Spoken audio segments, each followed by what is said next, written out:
Hello everyone and welcome to Sunup. I'm Lyndall Stout. Spring is almost here, which means horse owners will be getting their pastures ready for the season. To kick things off this morning, Sunup's Curtis Hare catches up with our OSU Extension equine specialist, Dr. Kris Hiney.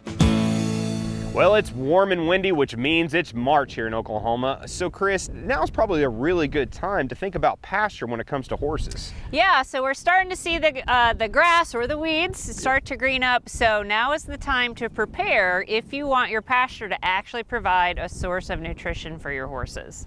And as you said, things are starting to green up, and you mentioned that they're weeds, and I'm sure a lot of pastures probably like this, and this isn't actually grass. Right. And so those are typically what we're seeing if our pastures are overgrazed, right? And so we always talk about in cattle, we talk about stocking density.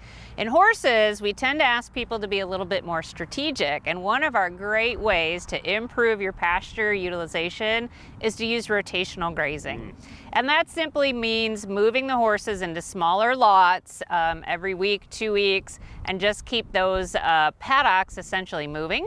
We generally recommend when we do that, we also have kind of a central sacrifice area, and that's where you're gonna put the horses' water, their shelter, other feed that you may be feeding, and again, leaving just those grazing areas for the grass to grow. Now, is there any difference? I know we won't need to get too much of the weeds when it comes to for cattle, but in regards to, just actual pasture management, what do horse owners need to do? Yeah, so there's a lot to it other than just making sure there's a safe fence for the horse, right? So we might be this time of year thinking about fertilizing our pastures.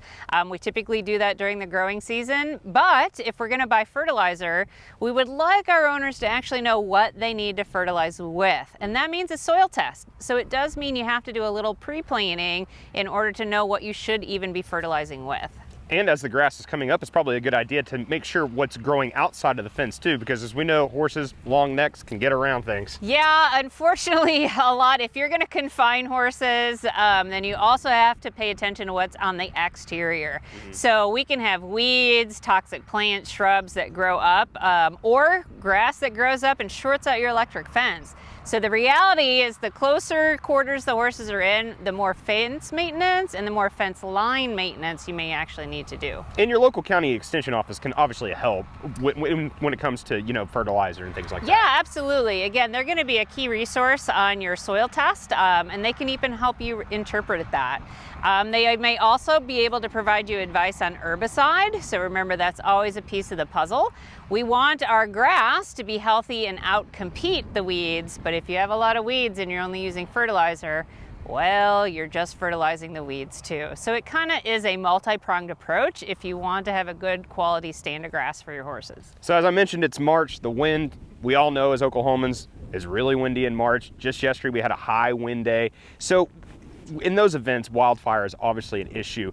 Is now a good time to kind of think about some disaster preparedness when it comes to horses? Yeah, absolutely. So one, you always want to be weather aware, right? So that's a key in Oklahoma, and paying attention to where there are fire alerts. There are various apps that will kind of keep you appraised of that.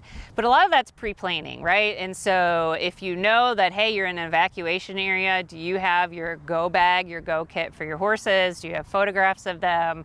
Food, water supplies, halter, trailers ready to be hooked up so that you can leave at a moment's notice.